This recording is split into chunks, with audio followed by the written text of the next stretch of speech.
Assalamualaikum warahmatullahi wabarakatuh. Perkenalkan, kami dari kelompok satu kali ini akan mempresentasikan proyek akhir kami yang berjudul Keran Air Tortuous. Kelompok ini terdiri dari Ataya Batrika Selamat Ramadan, Alfia Ananda Khairani, Fasya Tiarani, dan Muhammad Zaki Mubarak.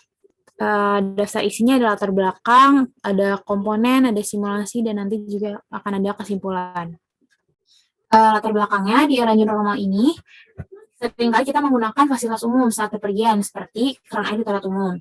Nah, keran tersebut dapat digunakan untuk mencuci tangan, berudung, mencuci muka, dan lainnya. Virus corona ini ternyata sering menempel pada gagang keran yang berarti dapat dengan mudah kita ambil saat menyalakan atau mematikan keran setelah mencuci tangan. Virus ini tidak hanya dibawa oleh makhluk hidup, tetapi juga bisa dibawa oleh benda-benda mati. Hal tersebut menurut laporan Centers for Disease Control atau CDC atau Pusat Pengendalian dan Pencegahan Penyakit.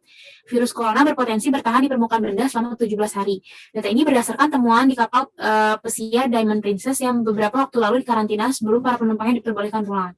Seperti yang dikutip dari WHO, seseorang dapat terinfeksi dengan menyentuh benda mati tersebut, kemudian menyentuh mata, hidung, atau mulut. Menurut sejumlah penelitian, berapa lama virus bertahan hidup di permukaan tergantung pada bahan benda tersebut. Misalnya di aluminium seperti gelang keran. Virus tersebut dapat bertahan hingga berjam-jam. Untuk itu, penggunaan keran air touchless itu sangat diperlukan. Bukan hanya itu, keran air touchless juga bermanfaat untuk konservasi air. Menurut Avon Lake Regional Water, setiap kali kita mencuci tangan, kita menggunakan sekitar 8 liter air per menit. Keran air touchless secara otomatis berpotensi mengurangi sejumlah besar air setiap tahunnya. Konservasi air itu juga merupakan masalah penting bagi kita semua. Tidak hanya keran touchless yang lebih baik bagi lingkungan, tetapi dengan keran touchless tersebut kita juga bisa mengurangi tagihan air kita. Berikut terdapat bahasan mengenai komponen. Komponen tersendiri terbagi ke dalam dua bagian besar, yaitu komponen pada rangkaian komparator dan komponen pada rangkaian clock dan servo. Nah, perbedaannya pada rangkaian komparator ini fungsinya untuk memproses keluaran yang diberikan oleh distance measuring sensor menjadi sebuah aksi switching pada jangkar. Nah, kalau pada rangkaian clock itu berfungsi untuk memproses output dari rangkaian komparator menjadi suatu gerakan pada servomotor. Ini merupakan gambar dari rangkaian komparator. Komponen-komponen yang digunakan yang pertama ada distance measuring sensor. Ini berfungsi untuk mendeteksi jarak suatu benda tanpa kontak fisik. Sensor jarak mempunyai pancaran elektromagnetik berkas radiasi elektromagnetik. Dapat juga dikatakan bahwa sensor jarak adalah perangkat yang dapat mengubah informasi tentang gerakan atau keberadaan objek menjadi sinyal listrik. Sensor ini digunakan untuk mendeteksi keberadaan tangan pada touchless water tap ini. Lalu yang kedua ada komponen terminal power dan ground. Terminal power ini berfungsi sebagai sumber tegangan pada rangkaian yaitu sebesar 5 volt atau VCC+. Yaitu ada lagi terminal ground yang berfungsi sebagai penegatif dari sumber tegangan agar tegangan dapat mengalir dari potensial tinggi ke rendah yaitu sebesar min VCC. Lalu ada resistor dan resistor variabel. Resistor ini berfungsi sebagai hambatan di mana komponen ini dapat merubah dan mengatur tegangan maupun arus dari suatu rangkaian. Dan ada resistor variabel yang memiliki fungsi yang sama, dengan bedanya adalah resistor variabel ini mampu diganti-ganti nilai resistansinya. Lalu ada komponen OP-Ampere M358. Komponen ini berfungsi sebagai pembanding tegangan input yang nantinya akan memengaruhi tegangan output. Apabila tegangan input terminal positif lebih besar daripada tegangan input terminal negatif, maka tegangan output akan berada di atas 3 volt. Sementara apabila tegangan input terminal negatif lebih besar daripada tegangan input terminal positif, maka tegangan output akan bernilai di bawah 3 volt. Lalu ada diode Zener 1N4370A. Diode ini dipasang secara paralel dengan kumparan relay dan berfungsi sebagai flyback diode. Diode ini akan mengarahkan arus hingga arus yang mengalir ke relay tidak terlalu tinggi, sehingga lonjakan tegangan yang dihasilkan juga tidak terlalu tinggi, sehingga arus yang melalui stabil. Lalu ada kumparan relay. Kumparan relay ini berfungsi sebagai pembuka dan penutup switch berdasarkan prinsip elektromagnetis. Saat arus yang mengalir pada rangkaian masih dalam kapasitas, maka switch dari elektromagnetik masih dapat ditahan. Namun apabila arus yang melewati rangkaian melewati batas kapasitas, maka plat besi tersebut akan ikut tertarik menuju ke arah jangkar. Oke, berikutnya masuk ke bagian dari rangkaian clock. Di sini ada gambar dari rangkaian clocknya. Pertama itu komponennya ada IC555. IC555 ini berfungsi sebagai pewaktuan atau clocknya. Jadi pada rangkaian ini dia itu fungsinya itu sebagai driver servomotor yang bakal ngatur kecepatan, sudut gerak clock, dan juga arah gerak servonya. Lalu ada komponen resistor dan kapasitor. Di sini resistor ini berfungsi sebagai hambatan, di mana komponen ini dapat mengubah besaran arus maupun tegangan. Dan kapasitor ini berfungsi sebagai penentu kecepatan motornya. Lalu ada BJT BC547. BJT BC547 ini adalah BJT NPN, jadi kolektor dan emitor akan dibiarkan terbuka atau bias terbalik ketika pin basis ditahan di ground, dan akan bias maju atau ditutup ketika sinyal diberikan ke pin basis. Lalu output dari IC 555 akan memberikan arus yang mencukupi pada base BJT, sehingga BJT akan mengalirkan arus dari kolektor ke emitter, dan juga arus nanti akan mengalir ke servo motor. Lalu ada motor servo PWM. Motor servo PWM ini yaitu adalah penggerak terbuka atau tertutupnya keran. Lalu ada komponen terminal power dan ground. Terminal power ini dia adalah sumber tegangan di rangkaian dan nilainya adalah 5 volt. Lalu kalau terminal ground ini dia sebagai penegatif dari sumber tegangan, ya, agar tegangan dapat mengalir dari potensial tinggi ke rendah.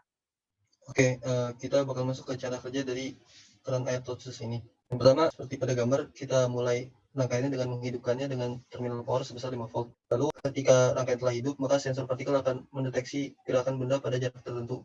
Ketika sensor partikel berhasil mendeteksi jarak tersebut, maka sensor partikel akan menghasilkan voltase, yang voltase tersebut akan dioperasikan dengan OP ampe komparator.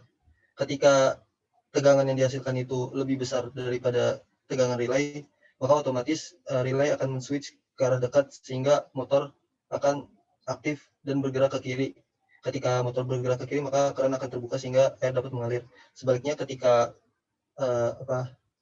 sensor tidak mendeteksi sebuah partikel atau tangan, maka V dari si OP ampe itu akan lebih kecil daripada V relay.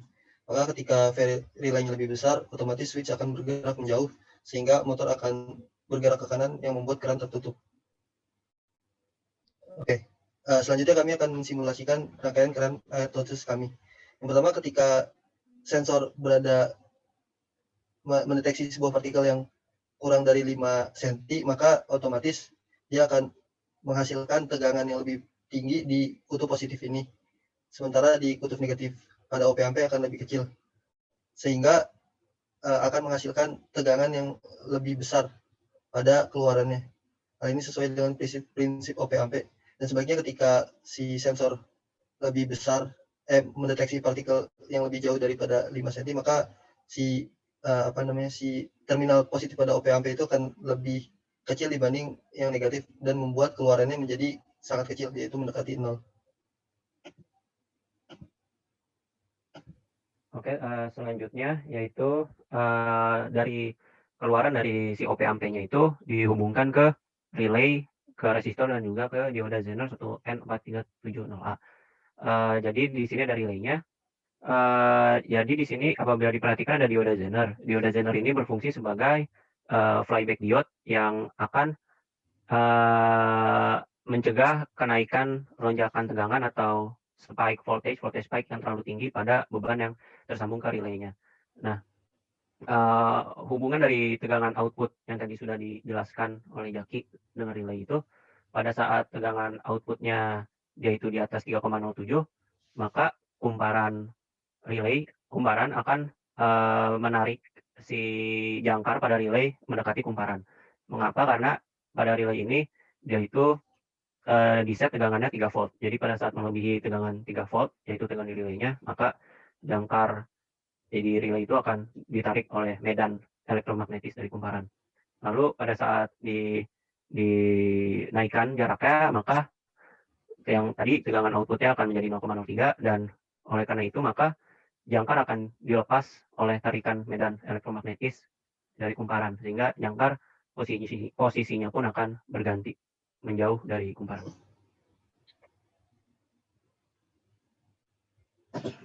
Selanjutnya ada rangkaian dari jangkar ke switch ke IC 555. Nah, ketika si jangkarnya itu tertolak, maka rangkaian ini akan terhubung, yaitu rangkaian antara resistor 68K dengan rangkaian keluaran dari TH, di mana rangkaian ini akan menentukan ke kanan atau ke kirinya jalan dari servo motor. Sementara jika jangkar tertarik karena tegangan yang dihasilkan lebih dari 3 volt, maka switch akan tersambung untuk menyambung rangkaian yang tersambung dengan resistor sebesar 10K, di mana resistor ini juga tersambung dengan input dari DC dan membuat motor servo ini bergerak ke arah kiri. Untuk resistor sebesar 68K, motor servonya akan bergerak ke kanan karena bebannya lebih besar. Lalu untuk resistor sebesar 10K yang tersambung akan bergerak ke kiri motornya karena bebannya lebih kecil. Selanjutnya terdapat juga rangkaian clock. Nah, rangkaian clock ini tuh kita menggunakan IC 55 yang memiliki fungsi itu sebagai pemberi sinyal clock. Bisa dilihat IC 555 ini memiliki beberapa terminal, yaitu VCC yang terhubung dengan si terminal input power, terus ada terminal GND yang terhubung sama ground, terus ada terminal TH yang terhubung sama dua resistor yang juga bakal terhubung ke dua terminal output dan relay. Terus ada juga terminal CV dan terminal TR yang bakal terhubung dengan kapasitor, di mana nilai kapasitor ini tuh bakal mempengaruhi kecepatan perputaran dari motor servo PWM-nya. Terus terminal Q itu dihubungin dengan resistor dan bakal terhubung ke BJT. BJT-nya yang kita gunakan adalah BJT BC547 yang berfungsi untuk mengalirkan arus dari kolektor ke emitter. Nah, BJT ini tuh nantinya akan menghubungkan IC C55 dengan motor servo PWM-nya. Pada saat motor servonya itu bergerak ke arah kanan, maka kerannya itu akan tertutup. Sedangkan pada saat motor servonya ke arah kiri, berarti itu objeknya sedang dekat, berarti kerannya akan terbuka. Oke, sekarang kita akan menjalankan simulasi dari rangkaian keran air touchless ini secara keseluruhan. Jadi sebelum saya start simulasinya, di sini saya tetapkan jarak sensor kerana itu, jarak sensornya itu 6.0. Dan kita lihat apa yang terjadi apabila jaraknya 6.0. Pada saat saya start, dapat dilihat bahwa motor servo ini berputar ke arah kanan, yang artinya dia ini dalam kondisi tertutup. Nah, lalu pada saat sensor ini saya kecilkan nilainya, jarak itu saya kecilkan jadi 5. Dapat dilihat bahwa motor ini berputar ke arah kiri, yang artinya keran ini terbuka. Dan juga dilihat juga jangkarnya tertarik oleh medan elektromagnetis dari si kumparan relay. Oke, selanjutnya hasil simulasi yang kami lakukan ketika jarak partikel dari sensor itu berupa 4 cm, maka Vin 1 dan Vin 2 itu sebesar 2,7 dan 2,41. Vin 1 ini adalah tegangan positif pada OP ampe, tegangan input positif, dan Vin 2 berupa tegangan negatif pada OP ampe. Ketika tegangan positif lebih besar dari tegangan negatif, maka akan menghasilkan tegangan out atau tegangan keluaran sebesar 3 volt. Hal ini akan membuat servo berputar ke kiri sehingga keran dapat terbuka. Karena kita sengaja mengeset dalam jarak 5 cm, maka ketika 5 cm hal yang terjadi akan sama dengan jarak 4 cm, yaitu tegangan input positif akan lebih besar dari tegangan input negatif yang membuat V out itu akan sebesar 3 volt yang lebih besar dari relay dan membuat servo berputar ke kiri. Ketika jarak kita naikkan menjadi 6 cm, maka tegangan positif akan lebih kecil dari tegangan negatif yang membuat OP ampe akan mendrop tegangan keluarannya, sehingga tegangan akan menjadi lebih kecil dan membuat servo berputar ke kanan sehingga keran tertutup. Hal ini sama jika kita lakukan terus-menerus sampai batas dari si sensor itu, yaitu 30 cm. Tegangan positif akan terus menurun dan tegangan negatif akan terus naik, sehingga tegangan keluar akan 0,03 volt dan servo berputar ke kanan sehingga keran tertutup terus-menerus. Kesimpulannya, touchless water tap, keran ini bekerja tanpa sentuhan fisik pada keran. Dengan menggunakan sensor pendeteksi jarak, rangkaian ini dapat menentukan kapan terbuka atau tertutupnya keran air berdasarkan jarak dan keberadaan tangan. Untuk resistor variabel 45%, ketika tangan berada minimal 5 satuan ke arah sensor, maka keberadaan tangan akan terdeteksi dan keran air akan menyala dan servo motor akan bergerak. Sekian dari kelompok kami. Mohon maaf bila ada kesalahan. Kurang lebihnya mohon maaf. Wabillahi taufiq wal hidayah. Wassalamualaikum warahmatullahi wabarakatuh.